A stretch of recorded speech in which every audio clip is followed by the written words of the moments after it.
여러분, 긴급 속보입니다. 22일 새벽에 프리미어리그 18라운드 한 경기가 치러졌습니다. 크리스탈 팰리스 대 브라이튼의 경기였는데, 이 경기에서 일본 선수인 미토마가 선발 출전했고 팀은 1대1 무승부를 마치게 되었습니다. 그런데 후반 35분경 미토마가 공격 중에 상대 수비에 쌓이면서 넘어졌는데 이후에 왼쪽 발목을 부여잡았습니다. 근데 좀 황당한 건 0대1로 밀려있는 상황에서 아파서 쓰러진 건데 상대 골키퍼가 이렇게 세우더니 집어 던지듯이 해버리더라고요. 아무리 그래도 그건 좀 너무 비신사적이죠. 미토마는 그럼에도 몇 분간 그라운드에서 뛰고 슈팅까지 했는데 오히려 미토마는 통증을 크게 느꼈고 후반 38분에 교체가 되었습니다. 교체될 때는 스태프의 부축을 받으면서 움직여야 했습니다. 지금 현재 아시안컵이 코앞에 있기 때문에 선수들은 정말 부상 조심해야 하는 상황이고 2024년 최대 빅매치 100% 전력으로 한일전이 성사되려고 하기 때문에 손흥민이 처음으로 국가대표 일본전을 하게 되는 건데 당연히 빅매치죠. 무조건 이겨야 하는 경기, 일본 밟을 기회인데 미토마가 부상으로 이탈하면서 전력에 차질이 생긴 거죠. 물론 일본팀 전력은 월등한 선수는 없이 비등비등하다 보니까 갑자기 전술을 바꿔야 할 정도는 아닙니다. 미토마 의지하는 일본이라면 그 자체로도 싱거운 건데 그래도 미토마는 분명 일본의 핵심 선수가 맞는데 경기 후에 한 기자가 SNS를 통해서 발목에 깁스를 한 채로 목발을 짚는 미토마 사진을 올렸습니다. 그러면서 아시안컵이 불투명해졌다고 했습니다. 일본은 올해 우루과이, 콜롬비아, 독일, 터키 이런 팀들을 상대로 3승 1무를 기록했습니다. 그리고 그 경기 모두 미토마가 선발 출전했습니다. 이 정도면 주전인 건 맞잖아요. 이렇게 되면 아시안컵에서 한국이 부상이 없다는 전제로 정말 핑계 없는 100대 100으로 붙어서 납작하게 만들고 싶었는데 이러면 핑계거리가 또 생기잖아요. 가뜩이나 부진하기까지 해서 짠했는데 한국 선수들도 경기가 남은 유일한 선수죠. 손흥민도 조심해야 합니다. 먼저 이강인, 김민재는 올해를 잘 마무리했고 부상 없이 아시안컵에 합류하게 되었는데 손흥민은 앞으로도 3경기가 남았습니다. 토트넘이 FA컵까지 뛰어달라고 요청까지 했다는데 그럼 4경기입니다. 진짜 이번에 손흥민 부상 도발한 놈들 진짜 있으면 진짜 안 되겠죠? 아시안컵 우승하길 간절히 바라는 1인이었습니다. 손흥민이 의미 있는 우승컵 들어올리는 거 정말 보고 싶은 1인입니다. 금메달 말고요, 우승컵. 자, 그럼 이제 에버튼 프리뷰를 해보도록 하겠습니다. 손흥민이 소속된 토트넘은 이번 주 일요일 크리스마스 이브 자정에 에버튼과 만납니다. 그리고 이후 일주일 사이에 2경기가 더 있어서 8일간 총 3경기를 치르는 빡센 일정인데요. 일단 바로 코앞에 닥친 에버튼전부터 살펴보죠. 에버튼은 사실 갑작스러운 승점 삭감 이후에 바로 강등권으로 떨어지면서 팬들의 관심에서 살짝 잊혀졌던 팀이라고 봐도 됩니다. 실제 순위도 16위로 강등권 간당간당하니까 손흥민을 위협할 만한 팀이 아닌 듯하죠. 하지만 최근 전적을 보면 느낌이 사뭇 다른데 뉴캐슬과 첼시전을 포함해서 4연승 중입니다.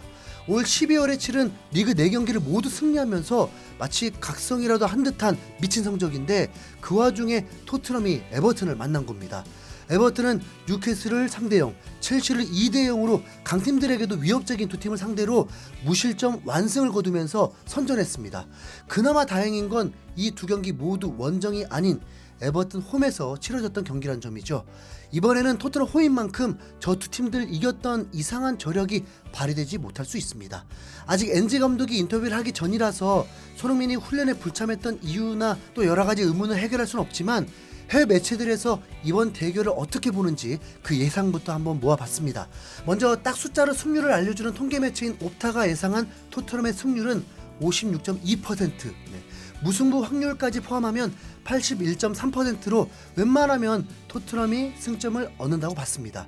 이 매체가 토트넘의 압도적인 우위를 예측한 건 바로 두 팀의 상대 전적 차이 때문인데요. 토트넘과 에버튼이 만났던 최근 21번 맞대결 중에 토트넘이 패배한 게 2020년 9월에 딱 한 번뿐, 나머지는 10승 10무로 매우 압도적입니다. 그 한 번 졌던 때가 하필이면 무리뉴 시절인데 당시 에버튼 선발로 히샬리송이 나왔었죠. 에버튼의 에이스였던 히샬리송이 이제는 토트넘 스트라이커로 나올 것 같은 상황인데 현 에버튼의 에이스는 두크레로 바뀌었습니다. 두크레는 앞서 언급했던 4연승 과정에서 뉴캐슬과 첼시를 상대로 모두 득점을 했는데 이번 토트넘전에서는 결장이 매우 유력합니다. 에버튼의 션다이치 감독이 인터뷰를 통해서 두크레가 결장할 것 같다고 밝혔거든요. 비수마와 같은 말리 대표팀 선수인 두크레는 직전 경기였던 번리전에서 부상을 당해서 전반전 이후 바로 교체됐었는데 당시에도 주말 출전이 어렵다고 봤습니다. 그런데 토트넘과의 경기 전 기자회견에서 다시 이번 경기 출전이 힘들다고 확인해 준 겁니다. 물론 이게 다이치 감독의 작전일 가능성이 아예 없다고 보긴 힘들지만 선수의 건강으로 거짓말을 하는 경우는 그리 많지 않죠. 네. 물론 토트넘이 결장하는 선수는 더 많습니다. 부상 정보를 알려주는 프리미어 인저리 기준에 에버튼의 결장 선수는 6명인데 토트넘은 11명, 거의 2배라고 해도 될 정도인데요. 한참 전에 부상으로 빠진 선수들을 빼고도 지난 뉴캐슬전에서 받았던 경고와 퇴장으로 비수마와 우도기가 또 못 나오게 됩니다. 그리고 존슨도 완쾌가 안 된 상황이다 보니까 선발 명단 문제는 토트넘이 훨씬 심각하죠.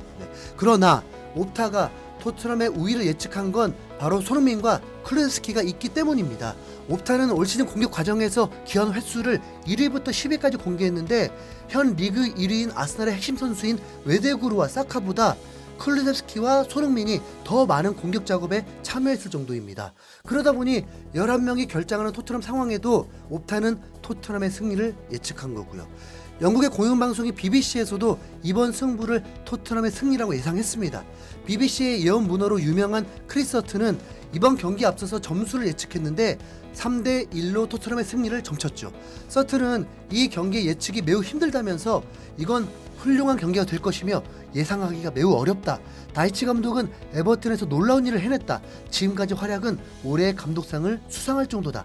하지만 엔지 감독이 이끄는 토트넘은 리그에서 가장 골맛이 나는 팀이다. 그래서 이 경기는 쉽지 않을 것이고 에버튼이 득점은 하겠지만 결국 토트넘이 이길 것이라면서 토트넘이 조금 더 강한 팀이라고 분석했습니다. 신기하게도 다른 매체인 스카이 스포츠 역시 BBC의 서튼과 같은 스코어를 예측했습니다. 3대1로 토트넘 승리를 예상한 건데요. 토트넘은 최근 리그 11경기에서 모두 득점을 기록했는데 이는 다이치 감독 부임 이후 추격전을 어려워하는 에버튼에게는 나쁜 소식이다. 에버튼은 리그에서 지고 있던 17번의 경기 중에 14패 3무를 기록했다. 다시 말해서 다이치 체제에서 선제골을 허용하면 승리하지 못했다는 뜻이다라면서 역전승을 못하는 에버튼의 특성을 언급하면서 토트넘이 더 유리하다고 말했습니다. 토트넘이 11월에 잠깐 주춤했을 때를 보면 첼시, wolverhampton, 아스톤 빌라, 웨스트햄전 모두 선제골을 넣고 역전패를 당했었죠. 그것도 첼시 때는 6분, wolverhampton은 3분, 웨스트햄전은 11분 만에 선제골을 터뜨리면서 15분도 되기 전에 앞서갔던 토트넘입니다. 다행히 에버튼은 선제골을 먹히면 다시 뒤집을 능력이 없다고 하니까 이번에는 어떻게든 전반에 선제골을 넣으면 역전패할 일은 없다는 희소식인데요. 근데 그 선제골이 손흥민에게 필요할 때입니다. 손흥민이 맨시티전 이후 3경기에서 한 골인데 12월 퐁당 골입니다. 그럼 직전 경기 노팅엄전에서 못 넣었으니까 느낌 있죠? 살아있네. 손흥민 커리어의 리그 최다 득점이 22골인데 전반기 마칠 때까지 12골 이상은 넣어야 산술적으로 기록을 경신하죠. 손흥민 파이팅. 그나저나 알리는 벤치에라도 있는 건가요? 만날 수 있으려나? 이상 흰수염고래였습니다. 감사합니다.